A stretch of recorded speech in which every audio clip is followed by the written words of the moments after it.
अस्सलाम वालेकुम people, welcome to my channel, welcome to another video. आज हम बात कर लेते हैं कुछ। एक्चुअली मुझे कोई कंटेंट समझ नहीं आ रहा था, तो मैंने सोचा कि मैं क्या करूं। तो मैंने सोचा कि मैंने ज़िंदगी में आज तक क्या किया है। मैंने मैं इस नतीजे पे पहुंचा कि for 18 years of my life I have been a student. मैंने कहा क्यों ना एक ऐसी वीडियो बनाई जाए जो कि स्टूडेंट्स के काम आए, यानी कि मेरे लाइफ एक्सपीरियंसेस मैं आपको बताऊं और मैं आपको ये बताऊं कि अगर आप जब आप एक स्टूडेंट होते हो तो आपको how you can be a good student. Okay, so let's just talk student student. Okay, so सबसे पहले जब भी आपको छुट्टियां मिलें, you are being a student, आपको जब भी फ्री टाइम मिले सबसे पहले अपने पेरेंट्स के क्या कहना चाहिए, मुझे उनके पाँव पकड़ लो और उनसे कहो कि कुछ भी हो जाए, कहीं से भी पैसे अरेंज करो और पाकिस्तान घूम के आओ, नॉर्दर्न एरियाज खास तौर पे। सबसे पहली टिप। ओके, वेल इसको सीरियस ना लीजिएगा ज़्यादा, लेकिन अगर आप ऐसे अपनी फैमिली अपने पेरेंट्स के साथ जाएंगे तो ये बहुत एक मेमोरेबल चीज़ होगी आपके, यानी लाइफ एक्सपीरियंस एक आपका बन जाएगा और लाइफ टाइम मेमोरी होती है। पेरेंट्स के साथ आपको यानी ऐसे टूर वगैरह ज़रूर करने चाहिए, बड़ी अच्छी मेमोरीज बन जाती हैं। ओके, सो इसी पे थोड़ी और बात कर लेते हैं। जब भी आप अगर किसी टूर वगैरह पे जाओ तो सिर्फ अच्छे नज़ारे, अच्छी नेचुरल प्लेसेस को तो देखो, उनको एडमायर करो, रिलैक्स करो, लेकिन साथ साथ आपको एक बहुत अच्छा ऑब्जर्वर होना चाहिए कि लोग क्या क्या बिजनेसेस यहाँ पे करते हैं, कैसे रहते हैं, क्या क्या जॉब्स हैं यहाँ पे, और आई मीन टू से कि बाकी चीज़ों को भी देखो कि how the circles are going on. अच्छा, उसके बाद हम चलते हैं, ये बात कर लेते हैं कि देखें, एब्सेंट माइंडेड नहीं होना आपने। एब्सेंट माइंडेड बंदा हो जाता है, घर में मुश्किलें परेशानियाँ होती हैं या तो मसले मसाइल होते हैं, तो जब आप अपने इंस्टीट्यूट में अपनी क्लास में बैठे हो ना, क्लास कह लो, लेक्चर कह लो, पीरियड में बैठे हो, तो आपने फोकस करना है कि टीचर क्या समझा रहा है, क्या पढ़ा रहा है, ठीक है। और जो एब्सेंट माइंडेड रहना है, आपने दूसरी चीज़ें सोचनी है इधर उधर वाली, वो क्लास से बाहर आके कि मेरे कितने मार्क्स आएंगे, मैं पास हो सकूंगा, मैं स्कूल पहुंच सक मैं मैट्रिक कर सकूंगा, मैं एफएससी कर सकूंगा, क्या मैं यूनिवर्सिटी जा सकूंगा। ऐसी चीज़ें जो हैं ये आपने अपने फ्री टाइम में सोचनी है। जब आपका लेक्चर हो रहा है तब आपने सिर्फ उसको सुनना है। इससे क्या होगा, इससे आपका एफर्ट कम हो जाएगा, आपको चीज़ों को रट्टा कम मारना पड़ेगा, और जैसे ही लेक्चर डिलीवर होगा आप तभी वो चीज़ें, अगर आप गौर से सुनोगे तो चीज़ें आपके जहन में बैठ जाएंगी।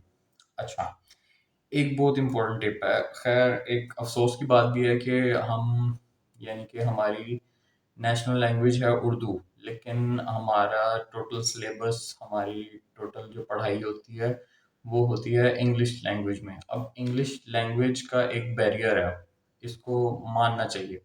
तो आपने अगर सक्सेसफुल होना है, आप यानी कि अपनी परेशानी को कम करना चाहते हो, अगर आपको पढ़ना मुश्किल लगता है, आप इसको मिनिमाइज करना चाहते हो, तो आपने वर्क करना है इंग्लिश लैंग्वेज को सीखने में।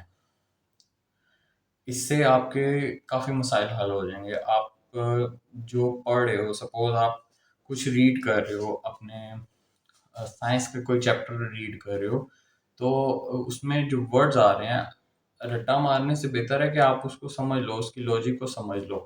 और अगर आप इतने एबल हो जाते हो कि आप उसको अपने यानी इंग्लिश वर्ड्स में लिख सकते हो, तो आपका एफर्ट काफ़ी कम हो जाएगा। इंग्लिश लैंग्वेज पे काम करें।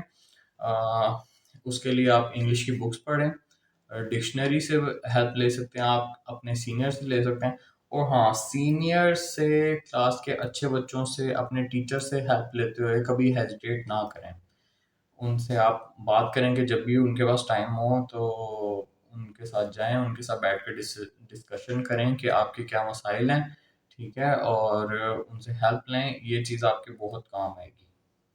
ओके, अब मेरी नेक्स्ट टिप ये है कि आ, आपने रिजल्ट्स की टेंशन लेनी है पेपर देने के बाद नहीं, उसका फिर कोई फायदा नहीं। वक्त गुजर गया, अब जो आप करके आए हैं वही रिजल्ट आएगा। अब कुछ अगर आप सपोज अगर आप खाली पेपर दे आए हो तो आप फेल ही हो। अब दुआएं करने से किसी तरह शायद बच जाओ आप, लेकिन मैं ये कहना चाहता हूँ कि अगर आपने रिजल्ट्स की टेंशन लेनी है ना, तो एग्ज़ाम्स होने से पहले लो। बाद में टेंशन लेने का, पेपर देने के बाद टेंशन लेने का कोई फ़ायदा नहीं, अब कुछ नहीं हो सकता। सो इससे इसको मैं और इलैबोरेट करता हूँ कि टेंशन पहले लेने से मुराद ये है, सपोज़ आपके एग्ज़ाम्स आने में 1 महीना रह गया, आपको पता चल गया, तो अगर आप प्रिपेयर्ड नहीं हो तो स्टार्ट प्रिपेयरिंग फॉर इट। क्योंकि एक साल की जो कदर है ना, वो एक स्टूडेंट ही बता सकता है जो फेल हो जाता है, कि एक साल का जो टाइम है वो क्या है एक्चुअली। ठीक है, तो आपने अपना वो वेस्ट नहीं करना टाइम, ये बहुत प्रीशियस टाइम है।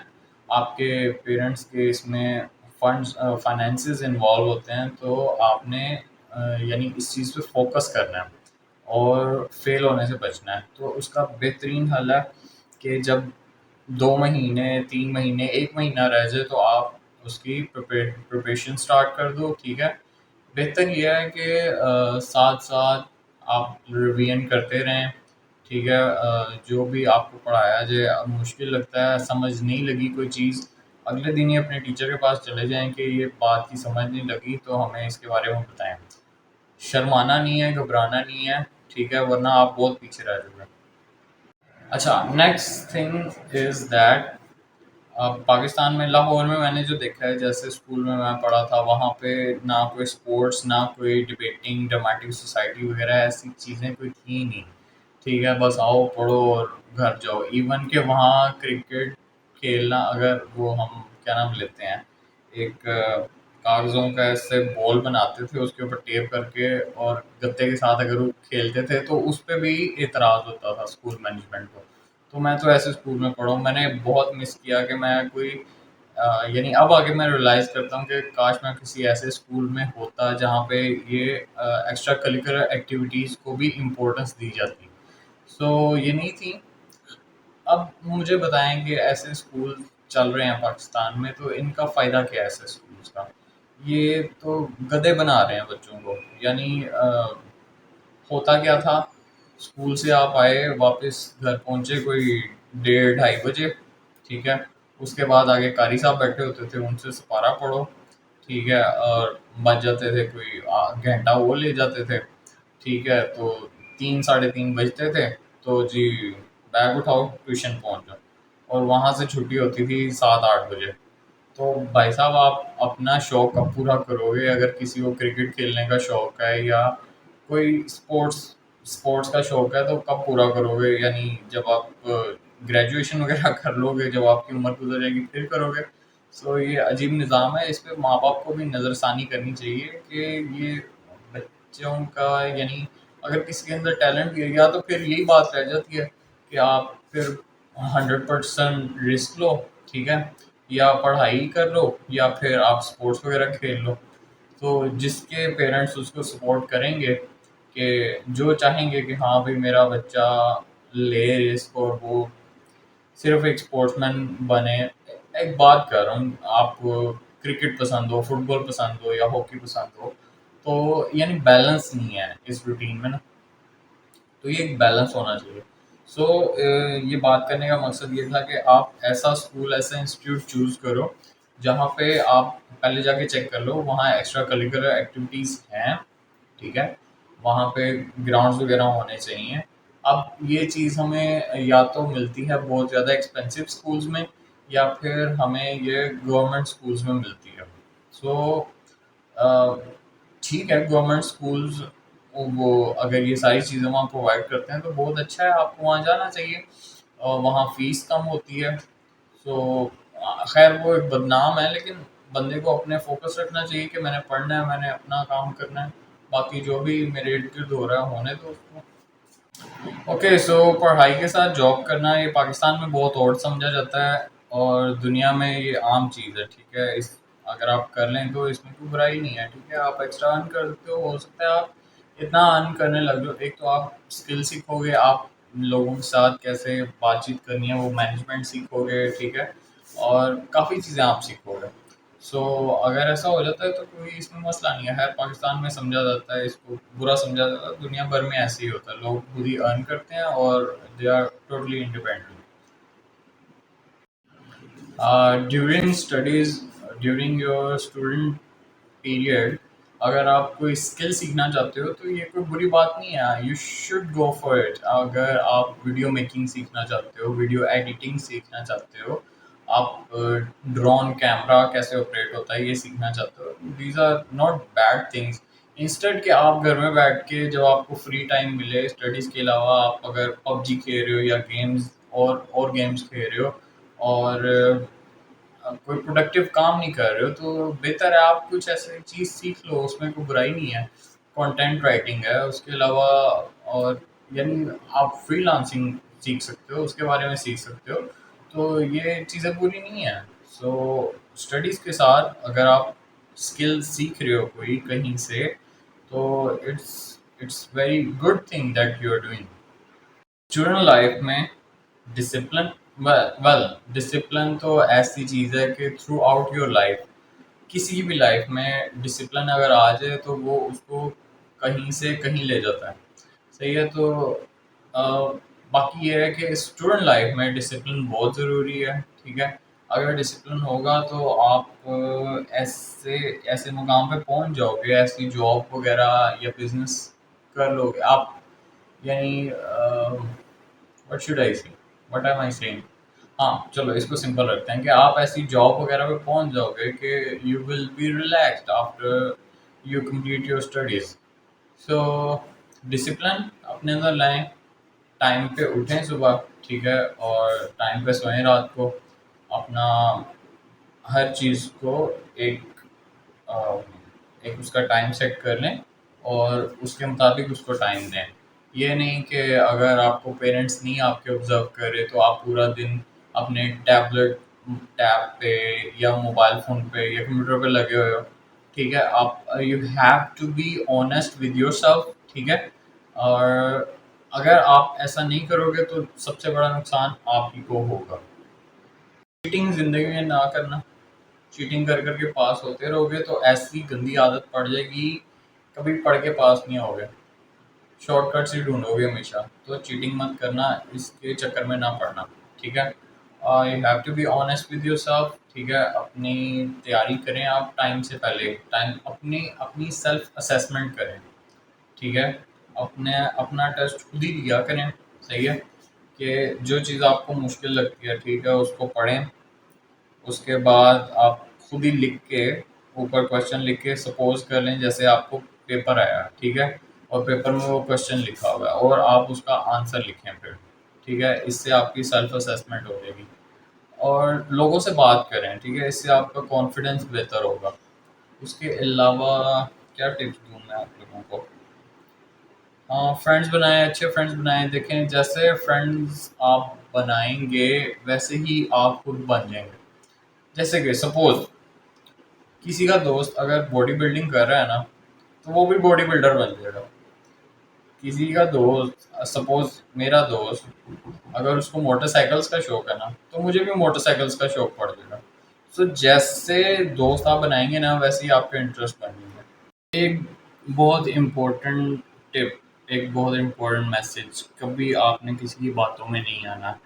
लोग आपको कहेंगे जी ये जो आपको पढ़ाया जाता है ये आपकी ज़िंदगी में काम नहीं आएगा, ठीक है, ये साइंस पढ़ा रहे हैं आपको, मैथमेटिक्स में ऐसी चीज़ें पढ़ा रहे हैं जो फजूल हैं, ज़िंदगी में कभी आप यूज़ नहीं करोगे। ये बात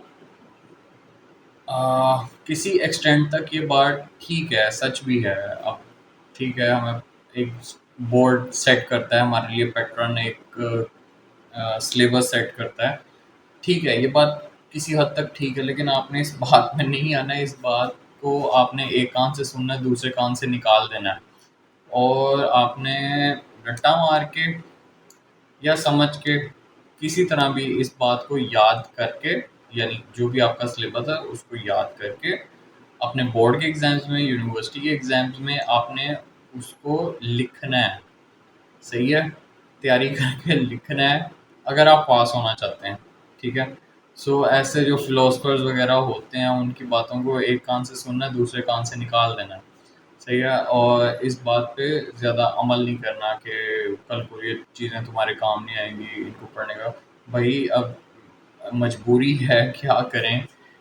बोर्ड में अगर हम इसका आंसर नहीं लिखेंगे, वहाँ अगर ये लिखाएंगे कि ये फ्यूचर में कभी काम नहीं आना, तो कौन पास करेगा। सो आपको अपने सिलेबस को देखना पड़ेगा, उसको समझना पड़ेगा, उसको रट्टा मार के किसी तरह भी आपने अपने ज़हन में बिठाना है, याद करना है, और फिर आपने उसको पेपर पे ट्रांसफ़र करना है। वाइवा है, इंटरव्यू है, तो वहाँ पे आपने उसको बयान करना है। सो इन बातों पे आपने गौर नहीं करना। तो एक और चीज़ जो आपने लर्न करनी है अपने लाइफ में, आपने इसको अडॉप्ट करना है, वो ये है कि चीज़ों को टाइम दें, बेसब्रे नहीं होना, ठीक है? टाइम आने दें। आप ये मैट्रिक भी पास करोगे इंशाल्लाह। आपने पॉजिटिव रहना है। आप एफएससी भी पास करोगे, एफएससी, आईसीएस, जो भी आप पढ़ रहे हो, ठीक है? और आप यूनिवर्सिटी भी पास करोगे, आप अच्छी जॉब पे भी आओगे। But you have to trust yourself and you have to wait. बाज़ बच्चे होते हैं ओवर थिंकर, ठीक है? और वो बिला वजह ही परेशान रहते हैं। इवन यानी ये उनका हाल होता है कि उनको एक लेसन, एक चैप्टर उन्हें आता भी होता है, दे नो इट, लेकिन वो ओवर थिंकिंग की वजह से वो अगर कुछ लिख रहे हैं तो वो दरमियान में कंफ्यूज हो जाते हैं कि ये जो मैं लिख रहा हूँ क्या मैं ठीक लिख रहा हूँ, पता नहीं टीचर को पसंद आएगा ये। ओ भाई लिखो, इस टाइम अपने जहन को कहो shut up, don't talk to don't talk to me, और जस्ट आप अपना आंसर लिखो, ठीक है? सो ये टिप्स मैं दे रहा हूँ स्टूडेंट्स को, क्योंकि आजकल एग्ज़ाम्स करीब हैं। तकरीबन आई थिंक 9th-10th के एग्ज़ाम्स होने वाले हैं, और एफएससी वगैरह के चल रहे हैं एग्ज़ाम्स, तो भाई साहब परेशान नहीं होना। सब्जेक्ट्स वो चूज़ करने हैं आपने जो आप समझते हो आप कर सकते हो, ठीक है? अपने पेरेंट्स की गाइडेंस लो इसमें, अपने टीचर्स की, सीनियर टीचर्स की गाइडेंस लो कि should I go for the medical line और should I go for the engineering line, ठीक है? उनसे टिप्स लो, वो आपको असेस करके बताएंगे कि आप क्या कर सकते हो। अगर आप मेडिकल फील्ड में जाना चाहते हो तो आपको क्या क्या करना चाहिए, और अगर आप इंजीनियरिंग साइड पे जाना चाहते हो तो आपको क्या क्या करना चाहिए। ओके, सो एक और बात अपने ज़हन में रखनी है आपने, आपके हाथ में है सिर्फ कोशिश। ये इमरान खान साहब भी कहते हैं कि इंसान के हाथ में कोशिश और नियत और इरादा है, ठीक है? कामयाबी अल्लाह ताला देता है। बाज़ टाइम ऐसा होता है कि सपोज़ आपने कोई एक क्वेश्चन है किसी चैप्टर का, ठीक है? आप उसको छोड़ देते हो कि आई थिंक ये नहीं आएगा, ठीक है? और अगर आप पास्ट पेपर्स देखो तो उनमें वो आया भी नहीं होता, लेकिन आपकी बैड लक कि वो पेपर में आ गया क्वेश्चन। तो ये अब है कि ये अल्लाह ताला की तरफ से हो गया, ठीक है? आपने अपनी कोशिश की, ठीक है? और यानी आपकी बैड लक चल गई। सो इन चीज़ों से घबराना नहीं है। लाइफ में इतना कुछ होने वाला है ना, इतना कुछ होने वाला है कि आपको आप जब प्रोफेशनल लाइफ में आओगे तो आप अपने जो स्टूडेंट लाइफ की परेशानियां थी और आपके जो कंसर्न्स थे ना, उनको आप सोच के हंसा करोगे कि कितनी छोटे छोटे मसले थे, मसाइल थे जिनके लिए हम परेशान हुआ करते थे। सो लाइफ को एंजॉय करो, इजी रखो, ठीक है? और अपना काम करो, एक डिसिप्लिन मेंटेन करो अपनी लाइफ में, ठीक है? एक्सरसाइज भी करो डेली, इंग्लिश लैंग्वेज सीखो, ठीक है? उसके बाद पढ़ाई भी करो, स्कूल भी जाओ, उसके अलावा सेल्फ स्टडी करो, ठीक है? स्किल्स भी सीखो। अपने जो 24 घंटे हैं उसको सही तरह मैनेज करो, सही है? और उसके बाद सबसे इम्पोर्टेंट चीज़ है, साथ साथ इबादत करो, अल्लाह ताला से मदद मांगो, दुआ करते रहो। और क्या टिप दूँ? चलो अभी ये फर्स्ट पार्ट कर लेते हैं वीडियो का, ठीक है? और मुझे याद आएंगे, एक्चुअली मैंने फर्स्ट टाइम ज़िंदगी में स्क्रिप्ट लिखा था बच्चों के लिए कि मैं स्टूडेंट्स को ये समझाऊंगा ये बातें सारी, और वो स्क्रिप्टिंग हो गई। तो इस टाइम कोई रात के 2 बज रहे हैं, सैटरडे नाइट है। सो मैंने कहा नहीं भाई वीडियो आज ही बनेगी, जो भी हो जाए। सो मैं मैंने ऐसे ही बना दी बगैर स्क्रिप्ट के। सो अगर आपको अच्छी लगे तो प्लीज़ ये हाथ जोड़े ना, please like this video, comment and share it with your friends. और ये जो बच्चे जिनके एग्ज़ाम्स आने वाले हैं या एग्ज़ाम्स चल रहे हैं, वो इस वीडियो को ज़रूर देखो और टेंशन नहीं लेनी, घबराना नहीं है। मैं भी मेरे टीचर्स भी मुझे कहते थे इसका कुछ नहीं बनने वाला, ठीक है, ये बहुत ही नाला स्टूडेंट है। और मेरे दोस्त भी यही कहते थे, लेकिन अल्हम्दुलिल्लाह जब मेरे जैसा बंदा एक सॉफ्टवेयर इंजीनियर बन सकता है, एक अच्छी कंपनी में पहुंच गया है, तो आप अगर जो मैं बातें बता रहा हूँ, जो गलतियाँ मैंने की और अगर आप उनको अवॉइड कर देते हो, वो नहीं करते हो, तो इंशाल्लाह आप भी बन जाओगे यार जो आप चाहते हो, ठीक है। तो बेस्ट ऑफ लक। हाँ, एक बड़ी अच्छी बात मेरे टीचर ने कही थी कि ख्वाब देखा करो, जागते हुए भी ख्वाब देखा करो, क्योंकि ख्वाब अगर आपके होंगे तभी तो आप कोशिश करोगे उनको सच करने की। तो इस बात के साथ मैं वीडियो खत्म करता हूँ। Thank you so much, please subscribe to my channel. अल्लाह हाफिज।